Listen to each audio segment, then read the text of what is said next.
Thanks, Kier. First of all, I want to thank everybody for letting me be here today. This is not my first NewSpace conference. The first one I had was about 3 years ago, in which they asked, Jim, would you mind coming to our NewSpace conference? It was going to compare what's going on in old space and new space, and God, I was so excited about the potential of talking about all the new activities going on, etc. And so then I got off the plane and I saw a placard with my name at a wheelchair, and I realized I was supposed to be representing old space.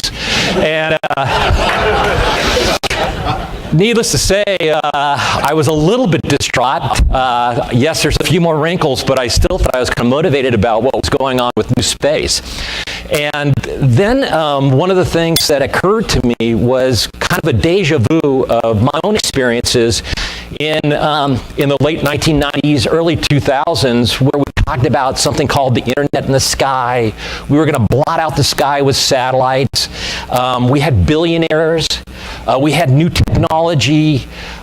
We had companies called Teledesic, Ellipso, Iridium, which you've heard about now, Skybridge, Spaceways, numerous systems that were going to basically create the new space.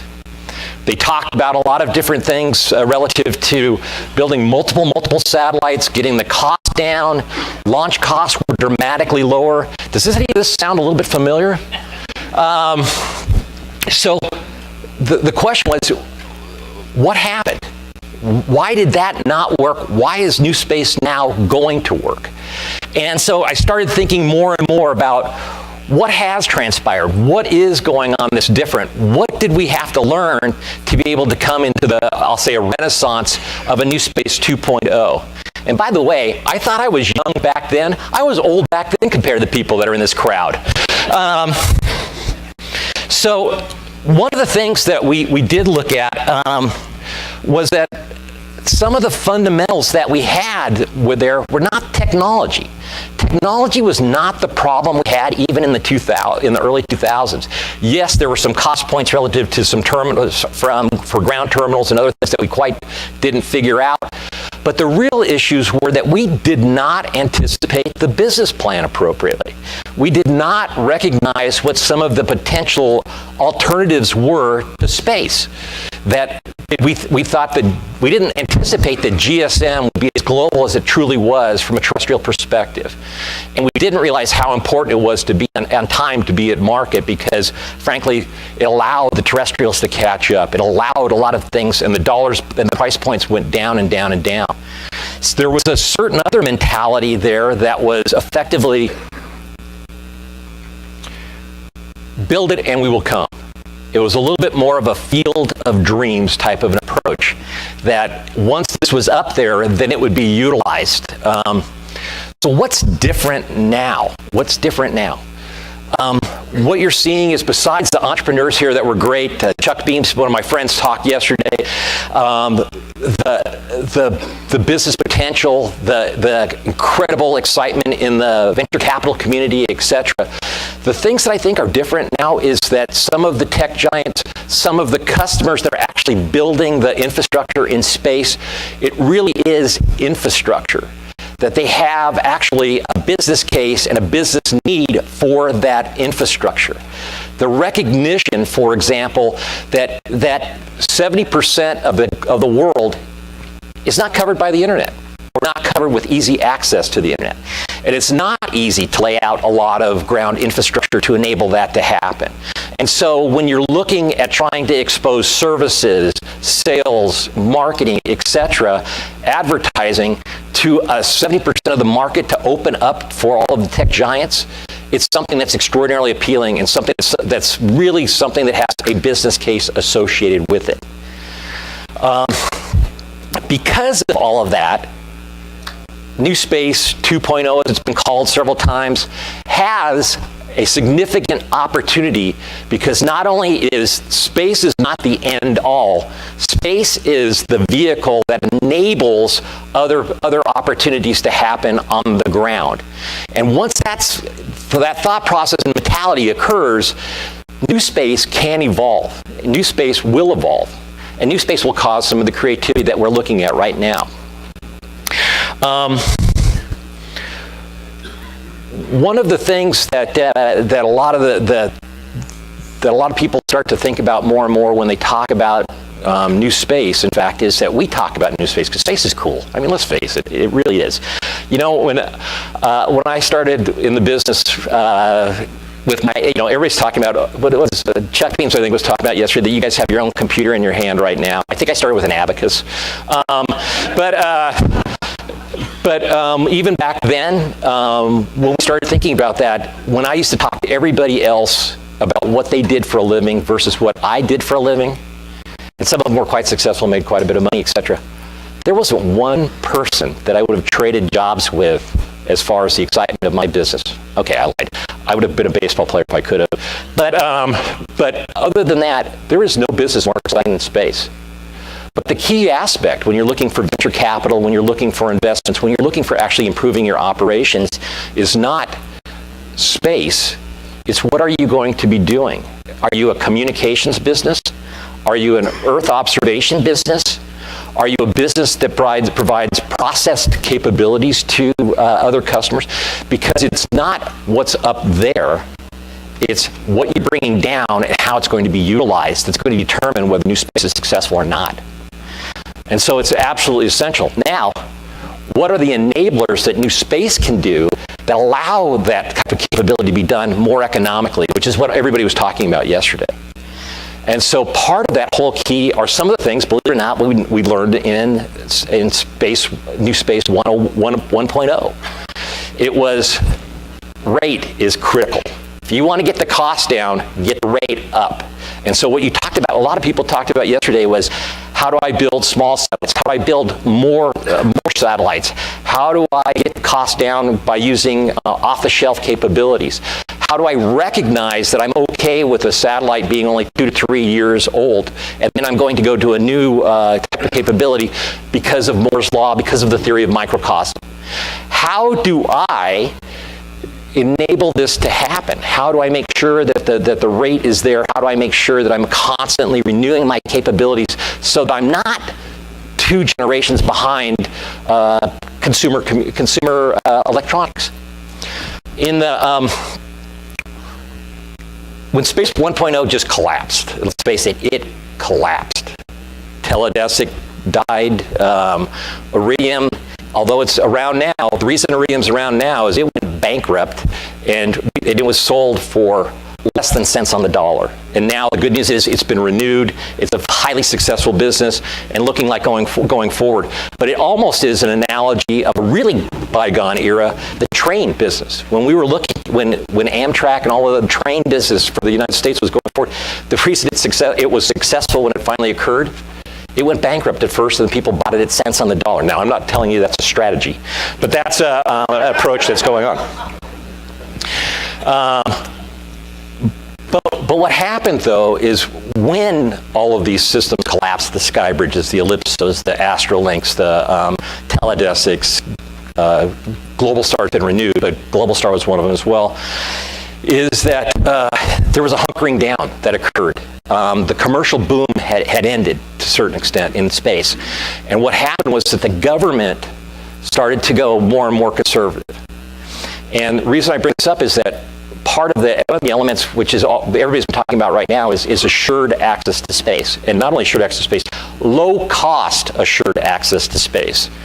And there was a program called the Evolved Expendable Launch Vehicle Program that Lockheed Martin and Boeing were part of. The ELV program was to get the dollars per kilogram to orbit dramatically lower than it ever was before with the current launch vehicles that were available at the time. And it was. And to put things in perspective, the Delta IV heavy launch vehicle, which launches all the critical missions now for the U.S. government, the initial sale price plan for that was roughly about $120 million. Put that in perspective, that's $5,500 per kilogram into orbit, into GTO. SpaceX, which everybody thinks is, by the way, is a phenomenal success. It is, by the way, kind of a news flash, is probably the only new space business that actually is making money operationally. I know people like to argue that, but the fact is, it probably is. Most of the new space businesses either make money through an IPO or when they sell the business. I'm not don't want to disillusion everybody, but hopefully we'll get that going, so it'll be an operational key as well. But the fact of all of that was SpaceX dollars per kilogram is $10,000 per kilogram. So it's not like we've suddenly gone through this major breakthrough. Now, what SpaceX has been able to do is, because of rate and because of ways they figured out how to be totally vertically integrated, they look like they have a potentially an opportunity to be sustainable at $10,000 per kilogram, which clearly the Delta IV program, when it went from 40 potential launches per year to about 4, couldn't maintain. But again, I want to make sure that everybody understands how important rate is in the ability for the execution of new space. Again, lots of satellites coming through, getting the learning curve, being able to get the critical technologies, et cetera, going forward. It's absolutely essential. Then the other aspect is, how do we be able to capture the utilization of multiple different technologies? How are we able to utilize different techniques, whether let's go into Earth observation for a second, where we're looking at things like, do we do multispectral, hyperspectral imaging, Earth observation? How do we take that kind of capability and then fuse all that data to be able to provide that product? And how do we actually then, are we able to use Earth observation and Earth sensing to be able to be a business that, by the way, this is something you ought to write down. It's really, really critical. If business has to make money, and because of that, your business cases have to close. So, how is that key technology going to enable a product that actually somebody's going to buy? Recently, at a conference where on entrepreneurship, and part of that entrepreneurship discussion was really where the things fail relative to entrepreneurial business, exclusive of space, but inclusive of space as well. And the biggest issue that every one of them had was they had really cool ideas. I mean, I've heard some incredibly cool ideas. I'm going to squeeze water out of an asteroid, and then I'm going to be able to make that, be able to determine how we can water the different places in the world from an agriculture perspective to be more efficient than ever. Awesome. Not clear how we're going to make a lot of money on that, but it's awesome. But the thing I want to talk about, though, is that, do you really have customers? Are there really customers that are interested in your product? Are there customers that are really willing to commit to your product even before you created that product? Have you gone to enough customers to enable you to be confident that your business is going to work? Have you provided them it doesn't have to be a prototype. Have you brought them anything, the minimum amount of salient features to enable you to be able to show that to a customer, and that customer can comment whether, yes, this is the capability I want, or no, this is not what I want, I need X, Y, and Z, and so it enables you to pivot to enable you to be able to create your product better, so that when you finally field your product has committed customers that enable your business plan to close. This sounds so mundane when we've been talking about squeezing water out of asteroids, but the fact of the matter is that it all comes down to, how do we make money? And that is part of the key, is you've got to have the business discipline besides the key technologies for the space. And I don't like to bring it up, it sounds pedantic. The fact of the matter is, for every one of these groups to be successful, homework is not just on the technology side, homework is on the business side as well. With that said, there are some phenomenal things going on. Jason Andrews, who was here yesterday, I had the opportunity to go to his facility last night, and since I used to run commercial satellite business at Boeing, we had a huge factory with large, monstrous satellites, and incredible complexity and logistics, et cetera, and it was really cool. It still is really cool. But I go to his facility, and he's building very capable satellites in a very small area, but it's very efficient, very effective, using COTS off-the-shelf parts, and he's going to be providing a very, very valuable Earth observation system. And so there are multiple ways to skin a cat, and the approaches that we're looking at relative to economics, if you looked at some of the systems that that a large aerospace company build versus what we're looking at from an entrepreneurial perspective, the mindset is spectacularly different. Yet the products and the opportunities are relatively the same. There are certain needs that drive the things that you're going to see in a large aerospace company. There are things that you're looking at from a small company too that's trying to be very entrepreneurial and trying to get product very rapidly into the marketplace. In fact, a lot of that aerospace activity and a lot of the things that are driving that we call old space were really driven, kind of frankly, out of what I come back to Space 1.0. And the reason that what happened was Space 1.0, commercial collapsed. And so what happened was, okay, the economics of space to a large extent became more and more government driven. The government aspects that occurred were really a matter of, I have to have this asset up into space. My cost of my launch vehicle is so expensive that I want to put the most stuff on my satellite I possibly can to get that economics of that launch through. And so therefore you started seeing these large satellites that had incredible complexity to them because the cost of launch was so much and now the satellites were so much that now I had to test the living tar out of these things because I couldn't have them fail. Failure became unacceptable. When failure becomes unacceptable, costs go dramatically up, and hence you see rate go down, and it becomes this vicious cycle that caused this problem with space, where it became virtually not an area where we could do this type of entrepreneurial stuff that we're talking about right now with NewSpace. With that said, the success factors have been spectacular. ELV, although obviously a lot more expensive from a launch vehicle perspective than anybody in the room wants to admit because of the costs of things going to orbit for commercial applications, it's 100% successful. And so mission success, when you're talking about things that absolutely have to be on orbit for national mission requirements, the model works great. It's expensive, but it works great.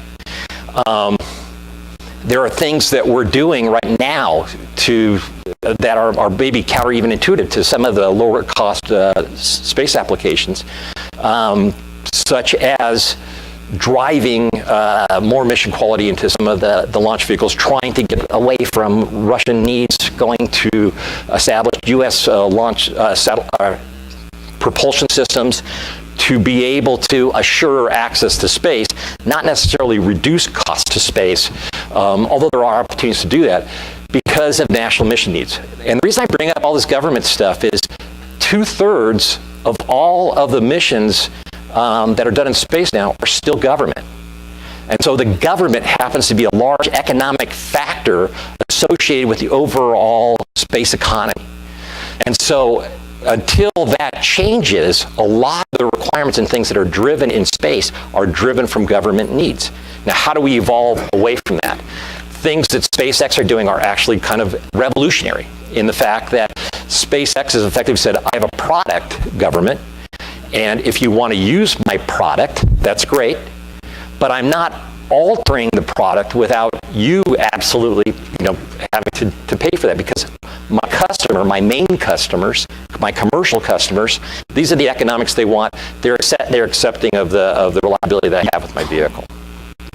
So we're going to be seeing, and you guys got to pay attention to this, is there's going to be a struggle between the government and commercial space applications as far as the dynamics are concerned. I think they're healthy though, because where the entrepreneurship provides economics, new ideas, new concepts of how to use commercial off the shelf, get the costs down, look at the business case. The government provides some disciplines that really are required for space, because it's hard. Space is really hard, and to be successful, there are certain disciplines that have to be imposed on that.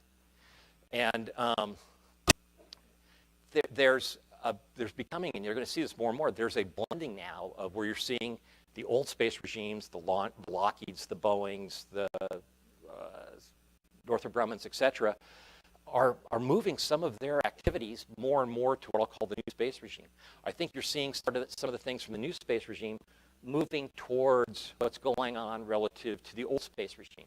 And so what you're seeing is this kind of collision of the two groups trying to get the best, not the worst, of both cases, and seeing it and making sure that this happens going forward for a new space applications.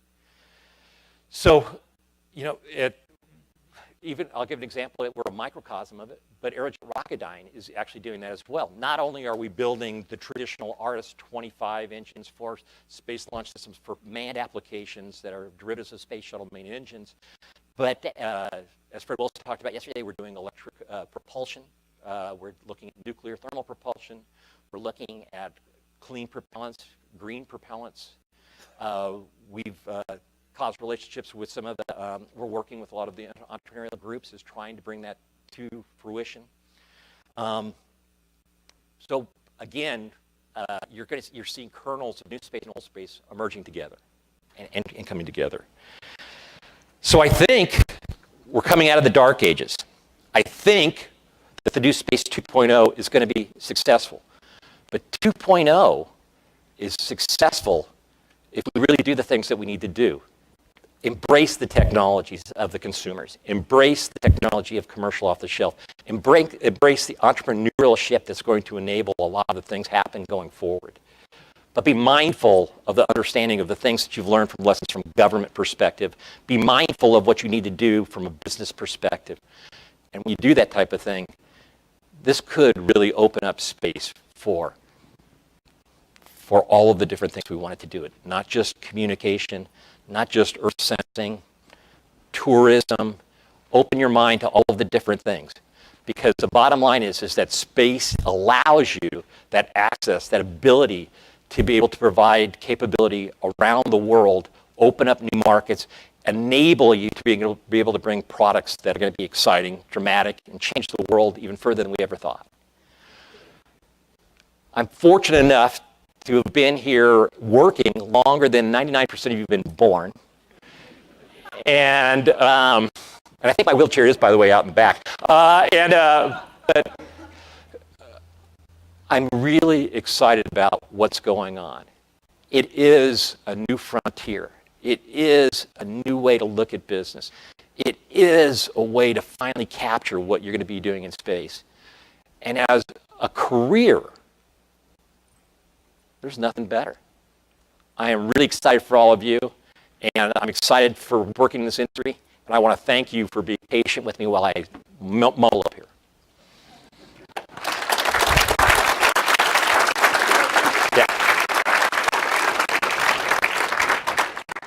So questions, anybody?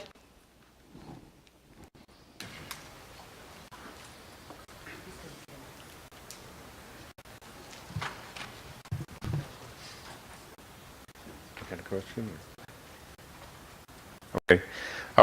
I've been following the progress of orbital debris for a long time. That's kind of the elephant in the room.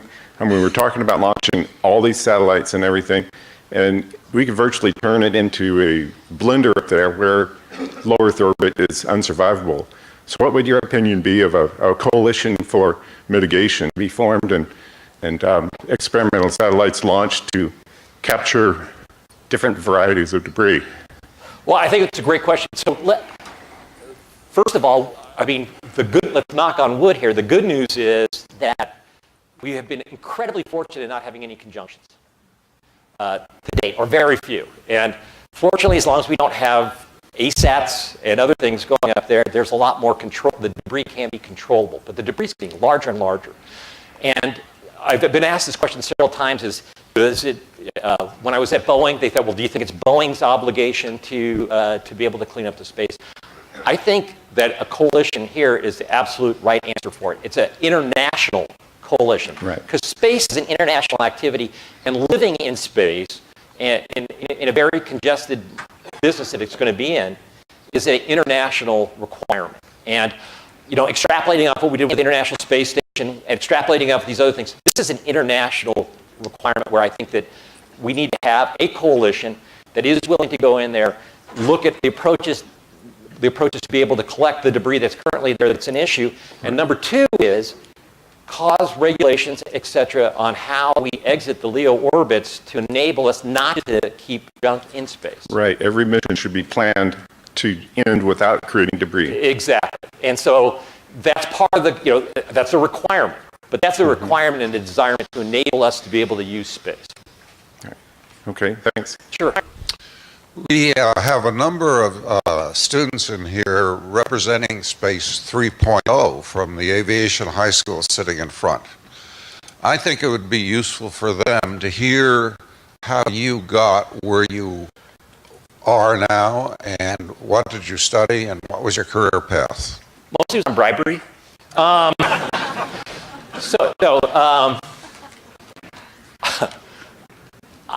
My grandparents came from the Orkney Islands in Scotland in 1927. My granddad started at Douglas Aircraft in 1927, became a vice president of Douglas Aircraft in Long Beach. My dad was a fighter pilot, worked at Douglas Aircraft, Douglas Aircraft until 1990. I started as a summer hire at McDonnell Douglas in 2000 as a summer hire, no, 1979. At our dinner table, we talked about sports and we talked about space and we talked about aircraft. Actually, I was the bastard son because I went to space, not airplanes. But I loved it.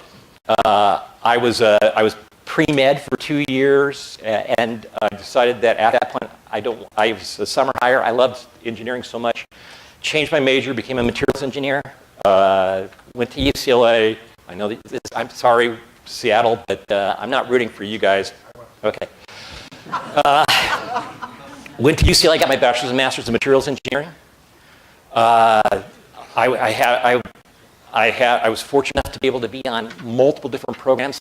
This was kind of a key thing, and by the way, it's happening in your area right now too, is that I was really young, and there were all these old people, and there was this chasm in between, and they had to give us responsibilities that they never thought they would. I mean, to give me responsibility as a 25-year-old or 23-year-old to do stuff that they must have been scared out of their minds. I was, but I thought it was kind of cool. So I was given a lot of responsibilities. I was given responsibilities not just to do materials engineering, but could I do things more? I was given, at the age of 26, I was given the ability to do all of the technology on the Evolved Expendable Launch Vehicle. I was responsible for that for McDonnell Douglas. I didn't know anything about avionics, but man, when you're suddenly put in responsible for it, you get to learn really quick. And that activities occurred. I got more and more responsibilities. For some reason, they liked me. Around 1990, this really, you're asking me to do boring things, but about 1992, I went to the Antichrist USC and got my master's in business administration. Became more and more, business cases became more and more important. Ran the first phase of the ELV program. Sold the first commercial Delta IV. Then, after getting into the Delta IV business and actually then running sales and marketing for both, actually, I believe it was Sea Launch and the Delta products, was fortunate enough to go into the satellite side of the equation. Was in the satellite business for 13 years, president of the commercial satellite business. Then ran all of the network and space strategy and business development, and then decided I wanted to do something a little bit different in a little bit smaller environment where I had a little bit more control. Believe it or not, even though you're a senior vice president at Boeing, sometimes there's a few more layers of management. And with Aerojet Rocketdyne, who has an enormous tradition relative to rocket engines and evolving the rocket engines, and something that I've always been excited about. I mean, there's something about rocket launch. There's nothing like it. And there's nothing like lighting a rocket engine and seeing it go. I mean, since when I was a kid doing Estes rockets, having the police come and talk to me a couple times, to now, there's nothing like it. It's a controlled explosion. How much cooler can it be? And we get paid for it. So that's what I've done, and I love the career.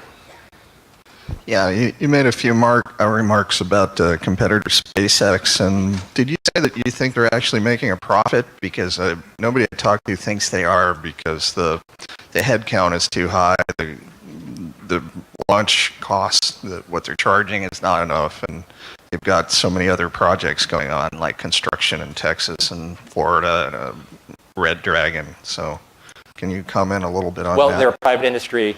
I think you can debate one way or the other. I think there's probably people from SpaceX here that could clearly answer that much better than I. They have great government contracts. They've got a good commercial backlog. They've done some really creative things from a vertical integration perspective. I think one of the things that's very interesting about them is that even though there are there's always going to be some concerns about reliability when you have 9, 10 engines and you have even engine out capability. But the fact is, from a production perspective, every one of your launches, think about it, you're building 9 engines, so you're going down a learning curve. So whether they've made a full profit or not, they actually have at least a plan, and they have a backlog that seems to be pretty good. Yeah, they just don't seem to be launching very well. They are now launching more. All right, thank you. Sure. Hi, Jim. Really interested to hear your comments about the mistakes and the learnings from the previous generation that you made. Of course, I didn't make any of those mistakes. Of course, no. I'm just merely pointing out there were issues. Well, I was going to say, you seem to have seen a lot of different places and pieces of that value chain. So how did things get funded back in the day? How was it that Iridium was able to raise money? How were some of these applications lit up? Was it an underlying government backing, or was it a particular moment in the financial system? What's your take on how things got funded back then and what's changed? Well, so part of that whole thing was that companies bet their companies on it. L'Oreal really bet the company on Globalstar. Motorola was a little bit more protected, but Motorola bet a tremendous amount on Iridium. Teledesic was really the birth child of Macaw, and probably but there was investing from Boeing. There was investing from it was called Alcatel at the day. There was a lot of Hughes, all sorts of Boeing. Who else was there? Was a lot of companies, big companies, investing a lot of money in this space infrastructure back then. Alcatel did Skybridge. And yes, we did get equity funding, but that equity funding was coming from major aerospace businesses that really thought that the commercial market was burgeoning. And it backfired. It didn't work. Sure. Hey, thank you, everybody, for tolerating me.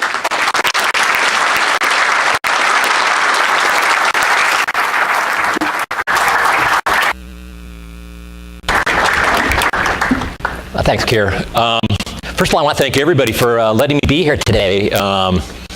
This is not my first NewSpace conference. The first one I had was about 3 years ago, in which they asked, Jim, would you mind coming to our NewSpace conference? It was going to compare what's going on in old space and new space, and I was so excited about the potential of talking about all the new activities going on, etc.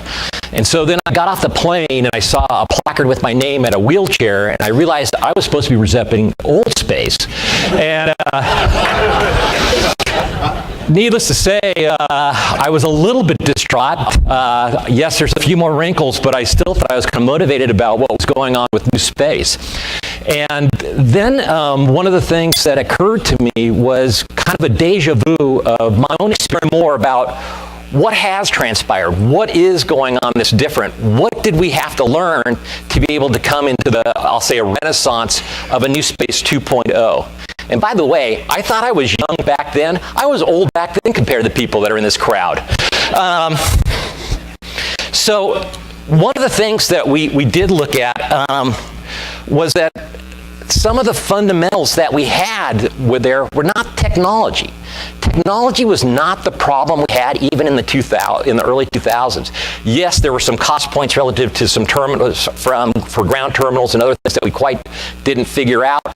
But the real issues were that we did not anticipate the business plan appropriately. We did not recognize what some of the potential alternatives were to space. That we thought that we didn't anticipate the experiences in the late 1990s, early 2000s, where we talked about something called the internet in the sky. We were going to blot out the sky with satellites. We had billionaires We had new technology. We had companies called Teledesic, Ellipso, Iridium, which you've heard about now, Skybridge, Spaceways, numerous systems that were going to basically create the new space.